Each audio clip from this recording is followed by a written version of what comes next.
Good day. Welcome to another episode of podcast of Gugabe. I'm Gugabe, and joining me today is Aspen Ladd. What's up? This is Aspen. Your voice sounds somehow lighter than I thought, lighter and higher pitched than I thought it would be. Yeah. But I think, for the listeners, we've had some technical issues the last couple of weeks, so we haven't been able to upload. But you didn't miss much other than Gugabe just yelling about how Aspen Ladd is terrible and being happy about his GDR bet cashing. And being unhappy about Hernandez winning despite being also terrible. Yeah, you did talk about that too. So yeah, is what it is. Recap: UFC 240. I personally got mauled on this event, but honestly, I felt like it was more just bad variance than anything particularly dire in my picks. I don't know. Happens. I lost like a unit on it. It was it was my third Asian fighter who got finished in the third round in a row. So that's not been a fun little thing. But yeah, we can recap it. All right. So first we got Eric Coach versus Carl Stewart. I think we both got an Eric Coach when he's like plus 140-ish. He didn't even look that good, to be honest. Like, I was on him. I was on a submission, which I was kind of annoyed he didn't hit because like he had like 3 or 4 deep, good ground positions. But he kind of edged that fight, in my opinion. Like that was a way closer than I felt like it needed to be. The fight went kind of how I expected. Like I thought it would be. It was just a matter of if he slowed down himself and gassed, but he did look a little. I think you're right. Like I feel like if he was kind of more in his prime, he probably would have dominated and finished Stewart a little easier. I feel. Even then, I felt like second round, like the first round, I think I gave to Stewart personally. It was like razor thin. And the second round, like Coke was kind of losing that before Stewart kind of pulled side control.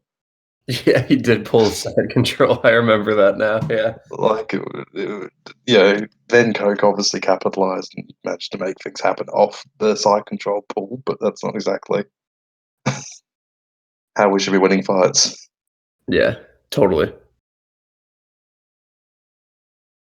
What's next? We've got Robertson Ferreira.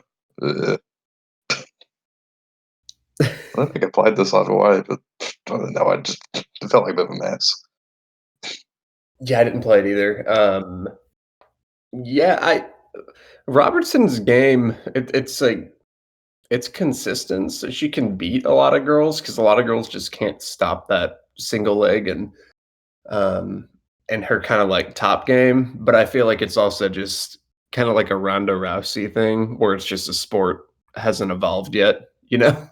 So it's like working now, but it won't be working in like 3 years from now, whenever the sport evolves a little bit. But yeah, that's pretty much all I thought about that. Her elbows kind of seem to be the difference. Yeah, like I don't know. I felt Freud was compared, it was kind of just like grappling brawl, I guess. Robertson just kind of won since she had more top man tendencies. Exactly. But yeah, I didn't feel like Robertson really outclassed her in the grappling. I think the grappling was actually kind of close until Robertson started landing elbows, and then it kind of started to open up passing opportunities, and then just led to the TKO. Yep. Pantoja versus Figueiredo. I think we can all agree that Figueiredo was cheating.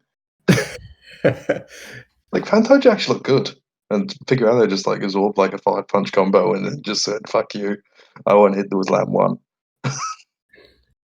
So I chalked this up to a 50-50 fight beforehand, but it's hard to cap Figueiredo. Like I wasn't certain about that at all. That's just kind of like I was more uncertain about the matchup, and that's why I chalked it up. But I feel like Daveson's just really hard to cap because some people can't handle his athleticism and just overall power as well, and some people can. And because he looked kind of human versus Brooks and Formiga, and I think it's just because Formiga moves left to right really well, where Pantoja comes kind of on a straight line, and I feel like he just really Like, I feel like skill for skill, he was honestly maybe even better than Figueiredo, but, he was winning round 2, and then he got hurt, just because Davidson's a freak.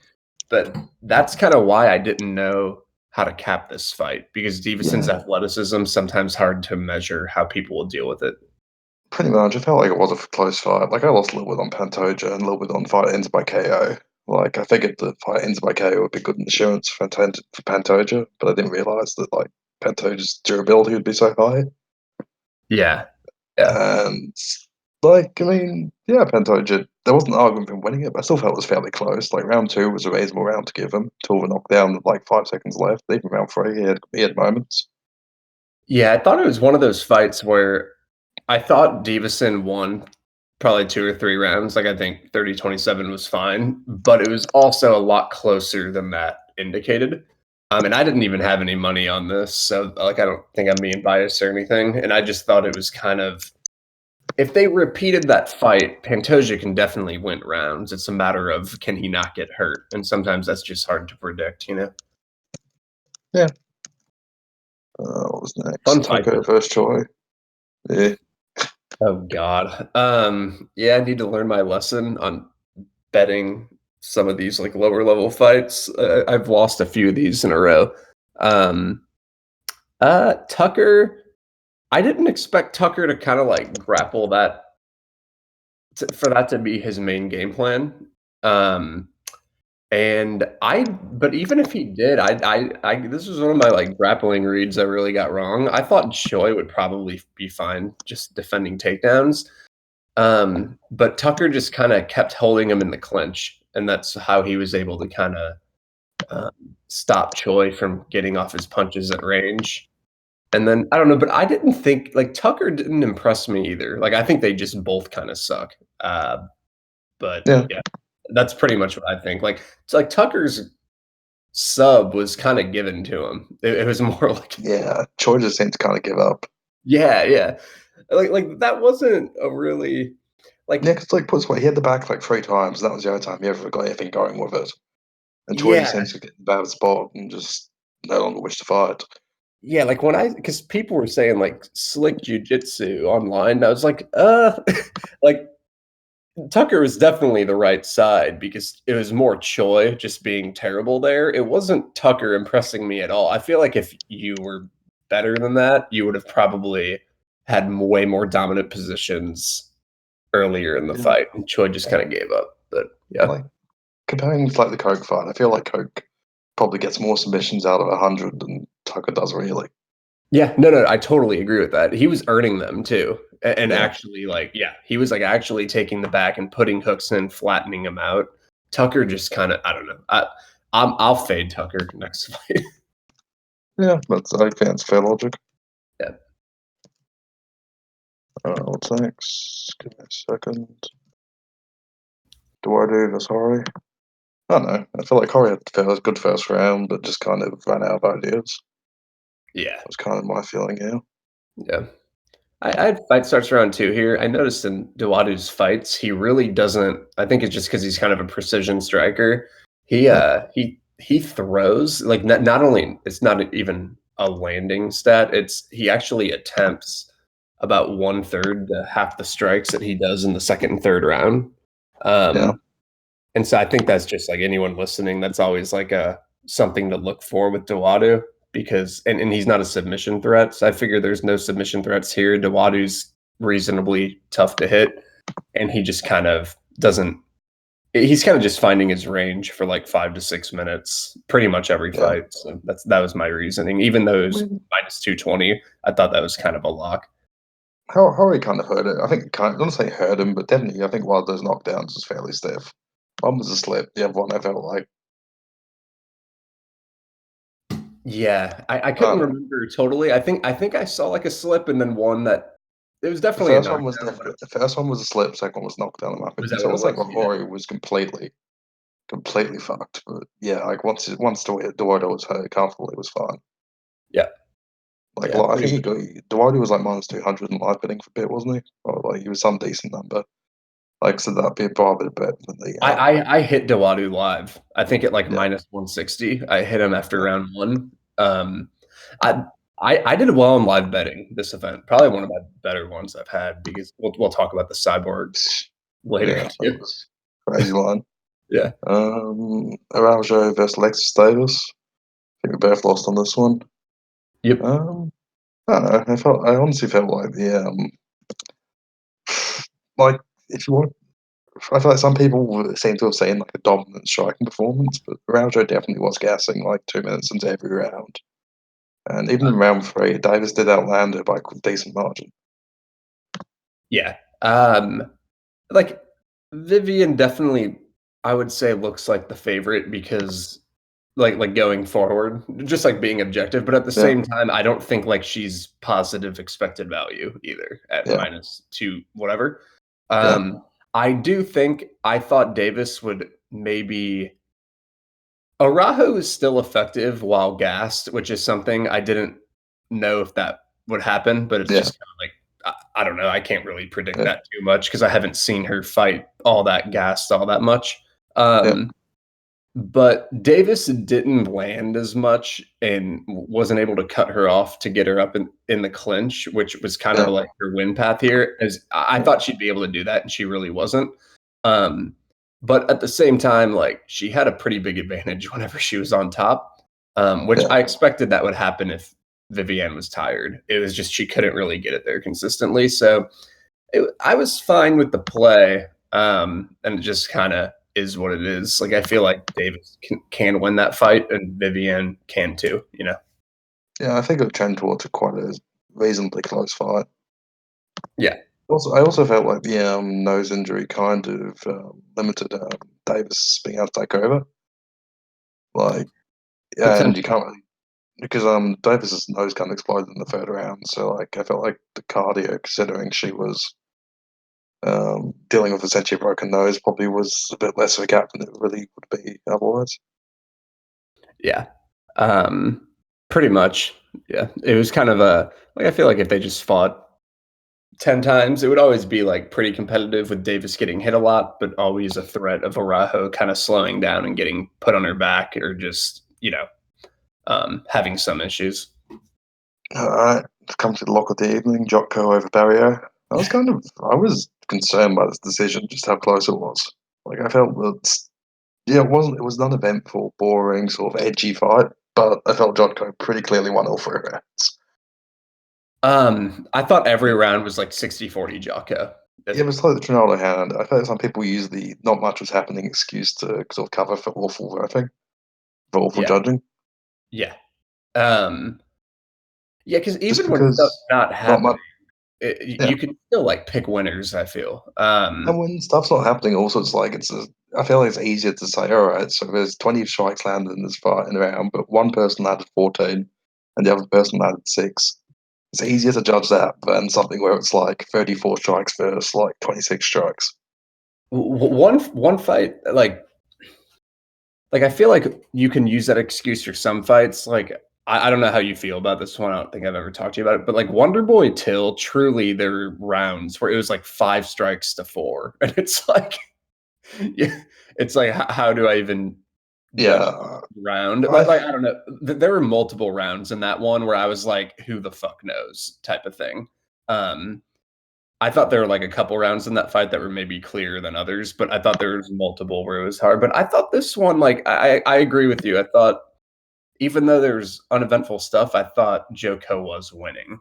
But yeah, I had no action here, so but I thought Joko was winning. But at the same time, they weren't clear enough for me to be confident that the judges would get it right. So I yeah. just kind of stayed away. Yeah, Um, I feel like Joko probably wins at like a minus 250 clip when I think about it, but yeah, just Yeah, Barrio's not very I think good. that's fair, like 6 7 out of 10, like, I think that's Yeah, fine, probably. yeah, Yeah, his total strikes were 98 to 62, so it was yeah. like it was I like mean, he I thought he outlanded them. won, but yeah. Like, he outlanded them pretty much every round and kind of had the best. He just kind of beat them. Like it wasn't a very resounding or entertaining win, but I felt like it was pretty comfortable, easy win. Yeah, pretty much. That's kinda how I felt about it too. All The right, split made so it a little scary, but that's just because a judge is kind of dumb. let that Canada. Sarukian versus OAM. I felt this was reasonably close, honestly. Like, OAM just kind of had an issue where, due to the way the styles matched up, there wasn't really many angles for him, I think. Honestly, my take on this fight is it was pretty similar to how it was kind of similar to how I thought it would go. And then the Yeah, third round, like I thought OAM was actually on yeah, his way to winning, and then he went for his own takedown and it fucked him because when Armand was going for his takedowns and OAM was just sprawling and brawling and disengaging and striking, he was having what like 7 straight minutes of success with it from kind of like round two and yeah, three. And then he went for his own takedown, and Armand's a superior wrestler, and that just gave him a scrambling opportunity yeah, that he couldn't get up. I think that's all it was. It was literally that scramble in the yeah. third round. And I feel like OAM could have easily won that round. I didn't have action on this either, and that's the way I thought about it. I thought Yeah. Armand was going to win clear before I this think fight, but that's kind of what happened, I thought. I had some JTD, which was like -150 and was never in doubt, really. Like, apart Oh, from yeah. that one OAM I day. And was I had a honestly little bit thinking of that. Oh, yeah, go I on. had Sorry. a little bit of OAM decision at like I think plus 250 or something, which I felt okay about. Like, it wasn't a minor, Yeah. it wasn't a terrible robbery of a pick, but it wasn't. I didn't feel like awful about losing it, but I felt like that was a reasonable selection. I think it's a good selection because I think this fight goes to the cards like 80% of the time, like 4 or 5, honestly. And I feel like it's always going to be pretty competitive. So yeah, I think that's a good bet. Um, but yeah, shout out to Josh, who is the guy who helped OAM, and he called that knee, which was actually Yeah, kind of what. it's a big moment. Yeah, because like if it's funny because Josh actually had like an impact on that fight because OAM, I've never seen him throw that knee on like takedowns before. Like he didn't do it to Hernandez, and then he landed like 2 of them on Sarukian, and one of them kind of stole him the round. So it was a good spot by him. All right, Neil versus Bryce. I had quite a bit on this under 1.5. I'm still butthurt. Oh god, yeah, that's rough, man. Pretty much. Like it was like five. It was only 5 knockdowns. It was okay. I also had Only some in a price. Nico Price fight will I you had some price KO one. double KO and not get the under. It's just like your bets aren't going to cash, like, they're going to be hilarious in the process in any Nico Price fight. I had some price KO one at like plus 1,500 too, so I was a bit annoyed about Yeah, it's Nico. I'm like starting to respect Nico more. Or I that. used to think he was just awful. Well, not awful, but I'm just saying I thought he was beating some fighters that were kind of better than him. Like he's always dangerous, but now I'm realizing he can consistently hurt you more than just capable of hurting you. You Yeah. know. Um, but yeah, that's pretty much. It was a fun fight though. Yeah, it was a good fight. It was an entertaining fight. Yeah, I'm buttered about my under. Like, Price can kill people. He's just Neil. I'm still not 100% sold on, but he seems okay. Yeah. Cyborg Spencer. I had a ridiculous under 1.5. I had my under 1.5 at -110 because Nosy book fucked up. Yeah. And also, he was somewhat buttered about Spencer just deciding to take a massive beating for no reason. But what happens? Like, I kind of had a feeling pre-fight it might be Cyborg's decision, but I felt it would be because Cyborg would be like hesitant slash cautious, not because Spencer Yeah. just kind of Agreed. took a walloping. Yeah. Yeah, I thought about playing the over actually, plus 170. I thought about playing it, but it was I had the same thing as you. I thought maybe Cyborg would be a little more cautious just because of what happened in the last fight, and I thought maybe there'd be a lot of clenching because Spencer will kind of push you up against the cage, and so I thought maybe this could play out, but it wasn't. It ended up being because Spencer just survived a beatdown. But when the line dropped, this is actually the heaviest I've ever played like this price before, besides Mayweather over McGregor. Um, it dropped down to like -350 or -320 or something, and I smashed the line pre-fight. And then after round one, like I kind of have to thank Joe Rogan for just doing his narrative commentary and just talking about how Spencer was doing great and Cyborg was tired throughout the first round because it totally fucked with the line. And the line ended up being minus 300 or something after round 1. And I thought that was a very dominant Cyborg round. And I've never really seen her tired in the 3-round fight. So, yeah. Yep. I think you hit it live too, right? Yeah, I did. I Yeah. was kind of tilted, and I just took a massive swing on Cyborg at minus 140, minus 400, I think. Yeah. And, After that first round, round, I had it like minus 800. Like, I honestly thought it was like a lock at that point. like my comparison here is like Holloway was like minus 1,000 after round 2 against Edgar. Yeah. That was like Cyborg. I felt Cyborg was in a lot better position than Edgar. I mean, Cyborg was in a lot better position than Holloway was. Like, not saying Holloway was going to lose, but just like Edgar, there was still legitimate doubts. Like Edgar had taken the first round. Well, Cyborg was just like up 2 rounds against a women's fight, a women's 3-rounder. Yeah, it was kind of just also what factored into my decision because I just kept hitting that live line. Like I kept hitting the bet. Like I think I hit it like minus 300, minus 310. I just kept hitting it. Yeah. But also my reasoning was Spencer's kind of only like we've seen Cyborg get her back taken before, and I thought I was like maybe like pre-fight I was like maybe Spencer could get a back take or something. Probably not going to happen, but possible. Yeah. I thought it was low percentage, but after round 1. We pretty much saw that wasn't going to happen. Yeah. And like I've seen Cyborg go a hard 5 rounds a year and a half ago, so I thought she'd be fine pretty much. And so I thought the only win condition for Spencer was that, and she has no power. And I mean, she landed like a good elbow at some point, but it was never like something worrisome, I thought.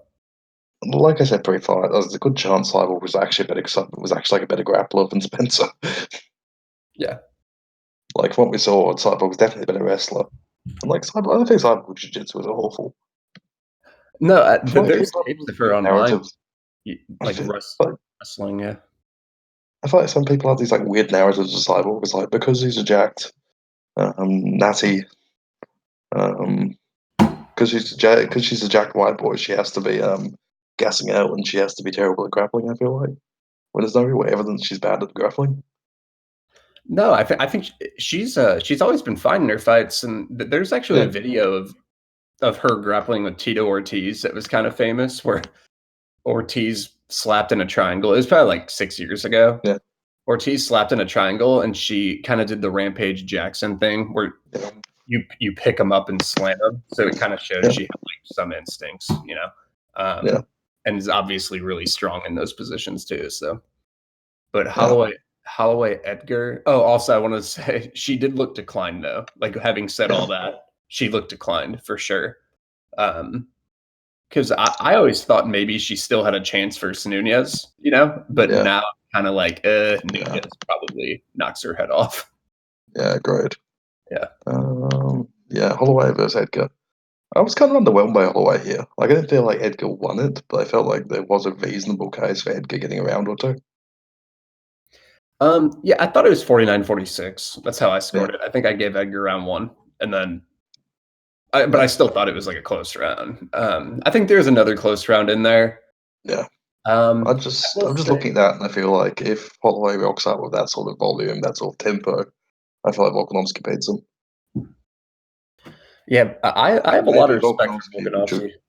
Yeah, maybe Volkanovski will drag out another gear out of Edgar, out of Holloway, but if Volkanovski can just throw a lot of leg kicks, make it kind of an ugly, grindy fight, and stop Holloway just kind of teeing off.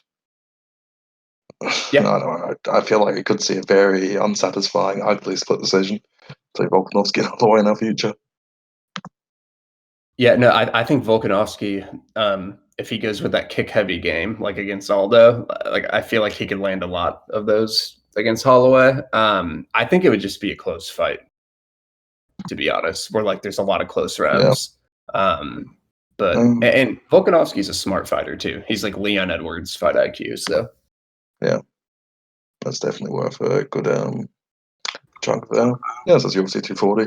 I got absolutely mauled on tips. Still, I kind of felt like I felt reasonable about Davis, felt reasonable about Neil K1, I felt reasonable about Coke sub.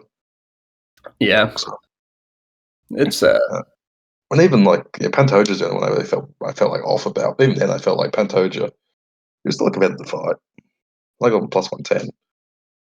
yeah. I've Like lost a I'm not couple sure. of events in a row, and I'm just kind of like it just happens, you know. It just is what it is. It's just Yeah. shit. Like I'm not sure where I'd cap Figueiredo in a rematch. Like so Yeah, much depends which Figueiredo rocks up, how he feels, what to like. And Figueiredo was always going to come down to like 3 or 4 moments of fight.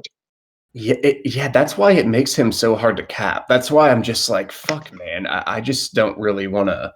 I kind of just want to stay away from him, you know. Because I'll look at it and I'm like, yeah, like before that fight, I was agreeing Pantoja was probably more skilled and better, but Figueiredo is like good enough. And then whenever you pour in the Yoel Romero, like athleticism and power relative to the weight class, it's kind of like it's just hard. It's just kind of like a shit show. I don't even know how to like Yeah, equate it in probability terms. yeah, yeah. I agree with that. It's just hard.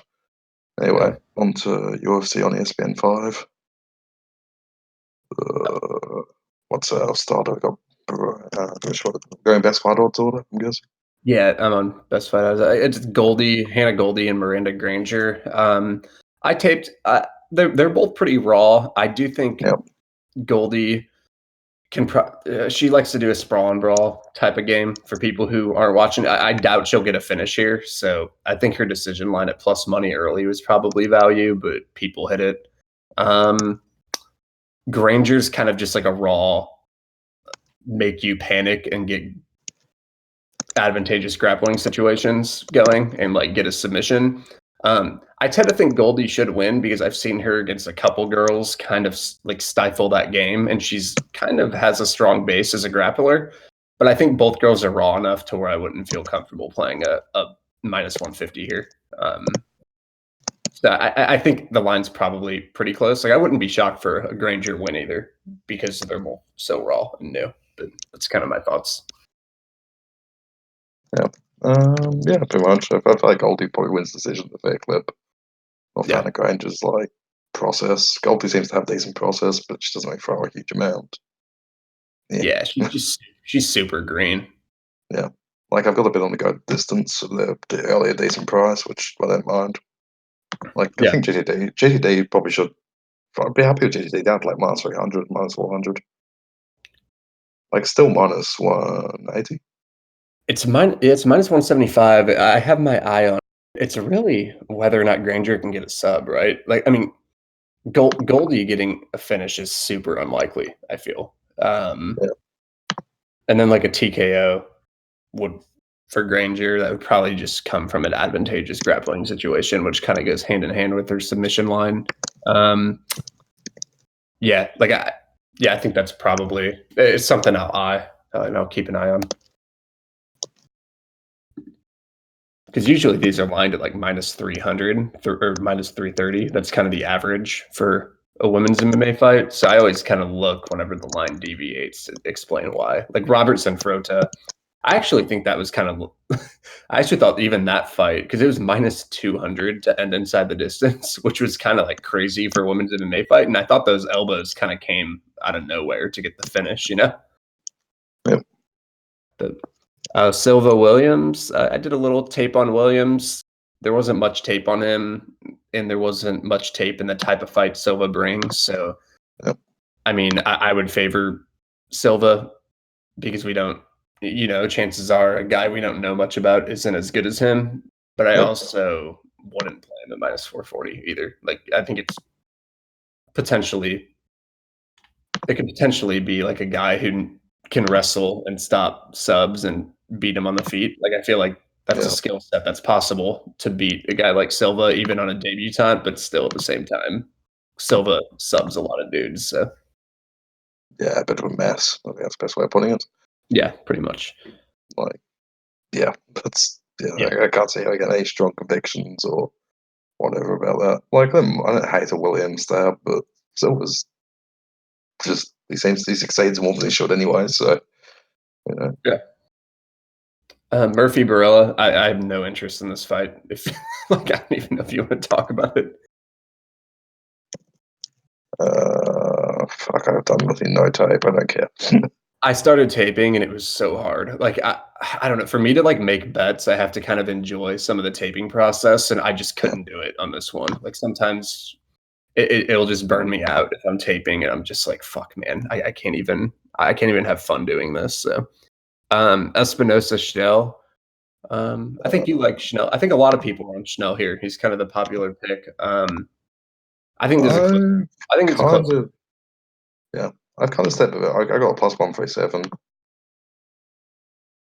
Um, Yeah, Espinosa, like I played Shelton against him, and Shelton just kind of didn't do stuff, I feel, and Yeah, kind of gave some rounds away, even though I didn't think he was like worse. And I actually thought that yeah. was a really close fight. I think that could have gone either way.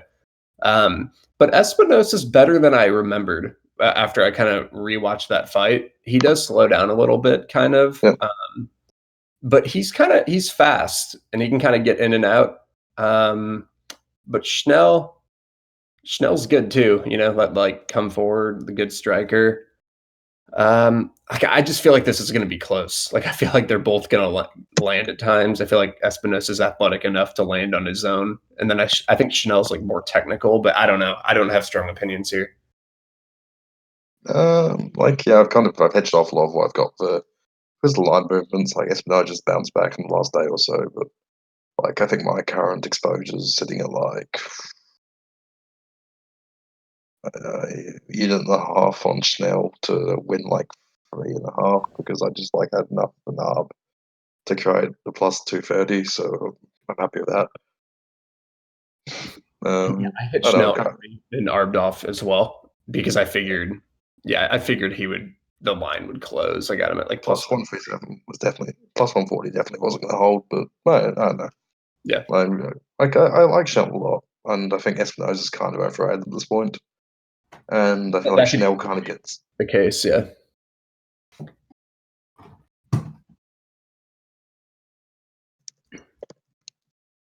Um, Pudilova, Shevchenko. I'm surprised on the live movement here.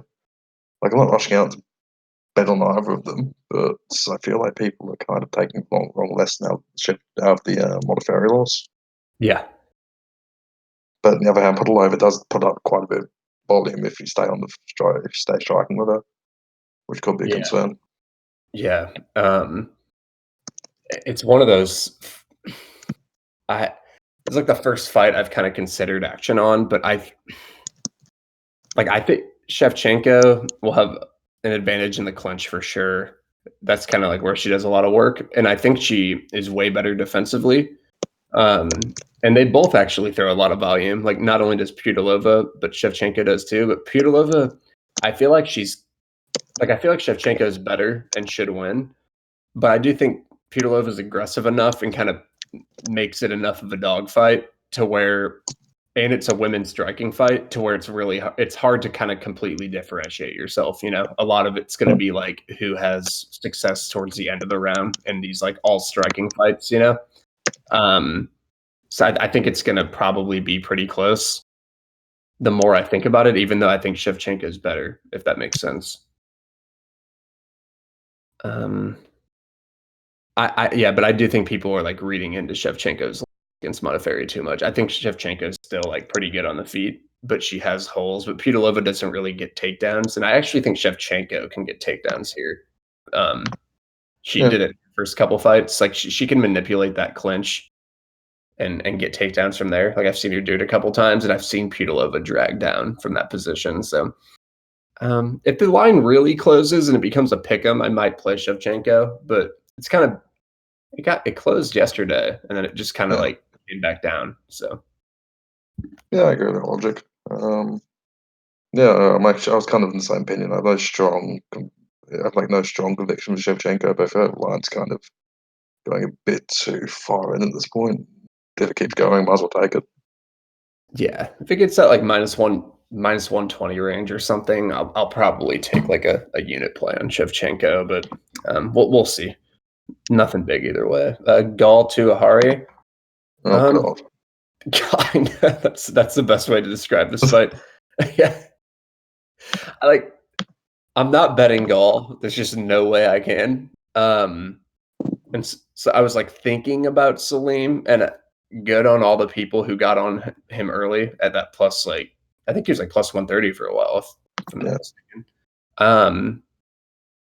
But I'd want plus 150 or better for this sort of fight. It's yeah, like, pretty and much. when I'm walking away from the degenerate from something because it's a degenerate fight, like the next fight, I have a very strong, passionate opinion on. Yeah, I refuse to take one on this. So that's reflective of how low in esteem I hold this in. Yeah, pretty much. Like, yeah, I'm not playing this at this like close of odds. Who knows? I do think Tuhari's probably got the I type feel of like game where he can win. He can kind of just like not get subbed and probably the just win minus fight. 125, the minus 125 favorite can win. Thank you, Tim. Like, Yeah. and I feel like also people are probably reading a bit too much into the Sanchez fight. Yeah. Like, I mean, he was having kidney failure or whatever it was, and Sanchez is a tough, hard-paced fighter. Yeah. Yeah, I Yeah. think I don't give a fuck about this fight either. I can't get behind either guy here. onto a high level. Oh, this is gonna be funny. I don't know. I'm fairly bigger. I'm not maxing Stosic, but I don't see how he is. I feel like he should be at least minus 200. Like Kennedy could win like a decision on just having more volume and enthusiasm, but like Craig was having success striking with Kennedy. Like most of Kennedy's success in the Craig fight came from like ground and pound and like Travis Brown elbows. It wasn't like Kennedy was destroying Craig standing. So, and Stosic, meanwhile, like, yeah, I was quite big on Clark, and it's like, I felt like Stosic actually had decent performances, had decent showing against Clark. Like, he managed to stop the wrestling, he got his own takedowns, he seems like a decent striker. Like, I just feel like this is like a C plus light heavyweight, or maybe like a B minus light heavyweight with a tangible volume floor versus like a D plus who's just like meme shit. I don't Like, know. I just can't. I just at can't least I bet feel like this fight. Stosic I'm can. sorry. I can't bet it. I can't bet either side. You might be Like, right. Like, I just feel like I just feel like Stosic has a decent chance he just buries him because I just feel like Stosic actually has proven that he's good at he's not like good at MMA. He's not a bad light heavyweight prospect. this He's fight's gonna competent. go. This fight's gonna go one of two ways. It's gonna be either Stosic just absolutely dominating, I mean, just like Uh, absolutely mauls him. And no, I think just like if he gets a yeah, takedown and just yeah, kind of beats him up and just kind of fucks him up, and you're right, he just shows to be another level because Kennedy really hasn't fought anyone good. yeah. Or I think it's just gonna be a fight where it's like Tepid do nothing super decision. close, yeah, super close, and like kind of just like it's not like Kennedy being way better, but it's just staring at him for like the last two rounds, and then everyone on Stosic being so mad for him not doing anything. That yeah, that's kind of the I way could I see see both it. happening. Honestly, I could see a point where it's just like 2.5 rounds, nothing has happened. And Stosic just randomly switches. Like you watch Kimball versus Stosic, Uh, who? Jeremy Kimball versus Stosic, Oh yeah, his debut. Yeah, I where saw like it. Stosic did nothing for 3.5 minutes. And then randomly switches on and kills Kimball. Yeah. I could honestly see that happening where like it's like 12 minutes into the fight and Kennedy just gets killed. I mean, Stosic is a way better wrestler here. Like he's really hard just to kind of take down. He I is just really don't good. see, That's the one thing. But, yeah, apart from length, where exactly is Kennedy better? volume. I don't think he's even a huge volume fighter. Like he didn't fight that much against. Most of his volume against Craig was the Travis Brown elbows.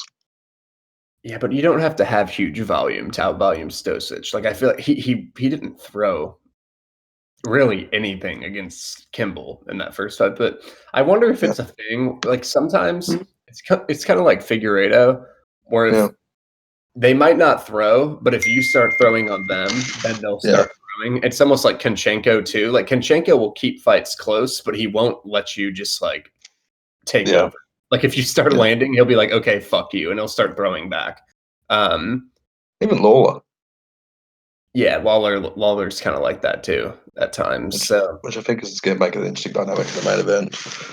Just yeah, ahead of time, but yeah, I just feel like Stozic should start. Like I'm very aware this could be a very frustrating Kennedy decision by initiative, but I just feel like Stozic should just be a lot. Like I just feel like there's a good chance of like Spivak Harris sort of situation. It's just like, oh yeah, one of these people is actually competent. yeah, Right, so on to Holtzman versus Ma. I think we both got on the earlier Holtzman line. I think Holtzman's just generally better than Ma. Like yeah, Holtzman's really actually improved. Like I mean, 3 fights ago he was seen as being barely anything, and then he just he's just developed. Again, I don't think he's ever going to be ranked or anything. He's kind of like in that Drew Dober space. yeah. That's a good way, a good place to put him, I think. I'm also still pissed off about that Lentz Holtzman decision. I don't think I even had anything writing on it. So I just felt like it was people really overvaluing the Yeah. overvaluing the guillotine that Lentz had for like a minute in the second round. Like it's my personal belief, if somebody's held a guillotine for more than 20 seconds, they're not going to get it anyway. To stop scoring it. I think failed submission attempts get way too much weight in MMA. I think there's some that are like, I think there's some that you can maybe score that are seriously super close and kind of scary. But I feel like there's some that like aren't even close at all, and people and maybe like a lot of judges don't even practice jujitsu. They're just old Yeah, school boxing yeah, judges. Yeah, like yeah, so I it's definitely know that.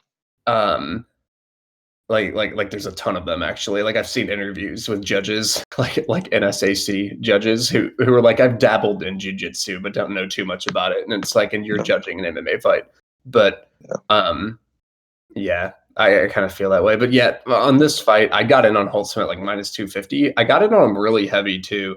yeah, I'm honestly wondering because at this point it's kind of like a big arbitrage score because yeah. Maz plus 350. I think I might just write it out or might arb some of it off. Yeah. I'll probably up with it because I just probably up because I feel like minus 400s we start getting a bit like too close to just random MMA shit happening side of things. Yeah, yeah. But whenever I Like tape like when I taped it, Holtzman's good. Like I think I'm not saying it's bad. I just yeah, yeah, I just feel like there's that sort of it's MMA type of thing. You have to yeah, factor that in all the time. yeah, But uh, pretty much um, like he's better everywhere. He should win. Probably like a late stoppage or just a dominant decision. yeah, Giles Mearshart. I was actually kind of I didn't really have strong opinions, and then whenever I taped it, I kind of was like leaning Giles early, yeah, and then I watched his fight with Ryan Spann, and I kind of yeah, want to rewatch it again. But he was getting put in kind of like like he was kind of coming off the short end of the stick in a few grappling exchanges, and that's kind of what Mearshart does. Um, and it got me a lot less confident, and I feel like he was getting put in like guillotines and things like that. And he got yeah, finished at club. I know his club and sub versus Cummins, but he kind of tapped to that guillotine yeah, kind of quick, like quicker than I yeah, would think. And I didn't even think it was that cinched in, but yes, I wouldn't play him at minus 170. But yeah, Gianni the Greek's on Giles, so everyone should max bet Giles here. So yeah. Broke clock, something. Um, yeah, kind of. Midshat doesn't really have any what do you call it process. So I guessed Giles because he seems to have kind of have process. Price seems about right. I'm not dabbling on either side of this. yeah, pretty much. Um, Joaquim Silva versus Nasrat Haqparast.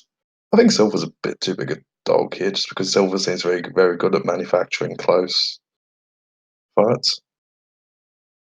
yeah, I think Nastrat will probably get off to the early lead, but then when Silva kind of starts, Yeah, um, kind of just maybe figuring him out a little bit. I feel like he might rally. It just kind of depends when that rally comes. I think Nasrat's good though. Like I like his game, but he's still hittable. Who was it? That French guy last fight, Goaty. Yeah, Thibaut Goaty. He was hitting Nasrat a lot more and Nasrat was like -700 in that fight. Yeah, And, I think I took. Did he take a round off Nasrat? It was like second round was like almost a goody round, and yeah, it's not a great look. Like I'm not sure why people seem to have built into this Nasrat as like the hyper prospects thing, and like I've got some Raheem KO at plus 1300, which I think is decent value. yeah, like I think Nasrat probably wins, but the line's probably a little too steep. But at the same time, I feel like it's going to be one of those things like Alexis Davis Arajo, where it's like the favorite wins, but Yeah, wasn't expected value, and then yeah, you know, pretty the, much. yeah, that's pretty much the way I see it. But Miller Guida, um, I Uh, Guida looked really bad in his last fight. yeah, but Like, Miller's looked really bad at certain points. And, yeah, I mean, I'm not really sold on his resurgence. I'm just kind of just pass. yeah, pretty much. Um, Like I did feel like Miller not should like the be way he better, handled his pen. but I feel like Miller should be better, but I'm not completely sold on Jim Miller's gas tank lately. He is 35, so just you never know when the wheels come off. Yeah, that's kind of what I'm worried about too. And he got held in on his back versus Trinaldo for quite a bit. This card kind of sucks. Like I feel like Like, I have like yeah, no action. I feel bad, but I know you have some. But um, and the Gonzalez sub is like the only like sub win he's had because Alex White was just kind of a main club and sub, wasn't it? yeah, Charles yeah, Oliveira made him look like a complete idiot. Thiago Alves was like insanely drained. Lauzon was kind of a robbery. yeah. Like Guida, I feel like will get pieced up a bit, probably early, and might get subbed himself because Guida's actually super susceptible to guys who can take his back. Yeah. Like, But I feel like he could also just out cardio him later. come on, just looking at Jim Miller's record, like you could actually make like White was kind of a meme club and sub, and like he's got like 2 wins of any value in the last like 5 years, I guess. Because like Yeah, go 2016 Gomez, who cares? Lauzon, kind of robbery, and yeah, Lauzon was like inches away from being Lauzon. yeah, Alves, massive weight cut, and just yeah, no, yeah. just no. I don't think either of these guys look particularly good.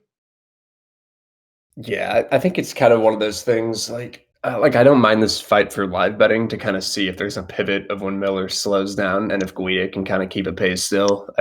Yeah, but Guida really just won his fight versus Penn because Penn gassed. It was really competitive until that point, in like the second round.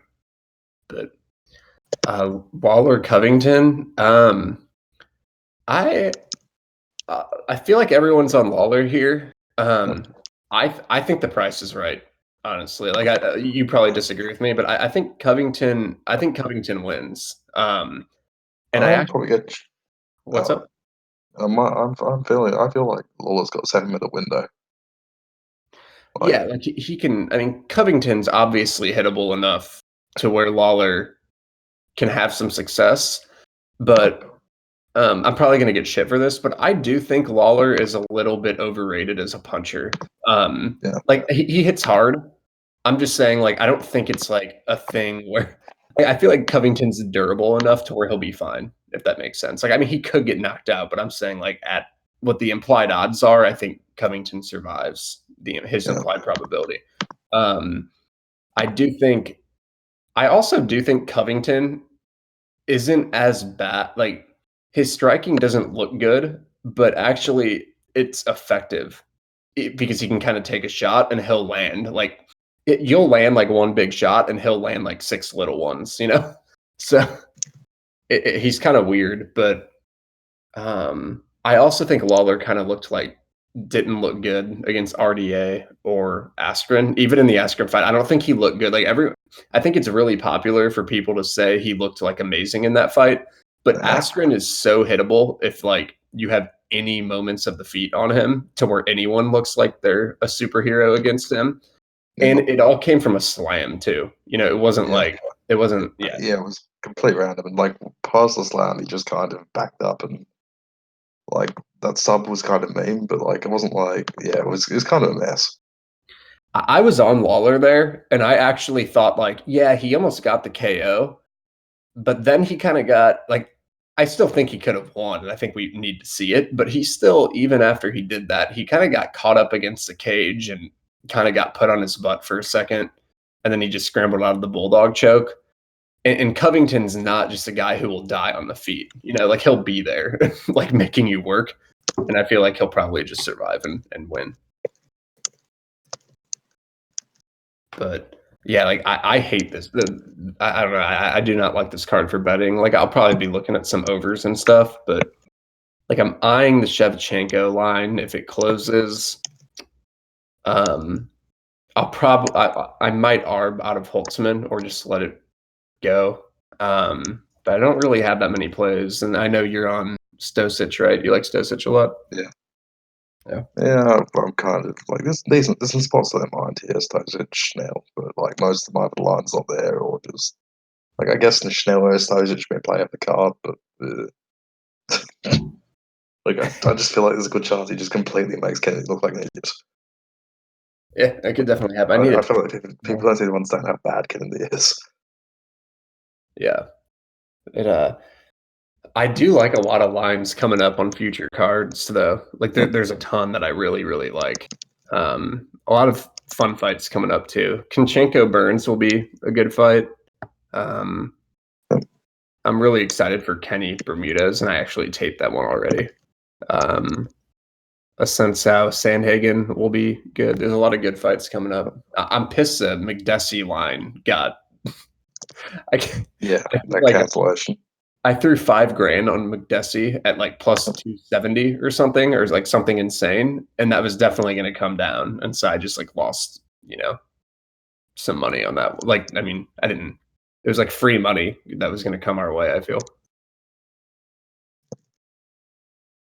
but yeah, that's Yeah, pretty pretty much all much. I have. Yeah, the Arbor's pretty much there.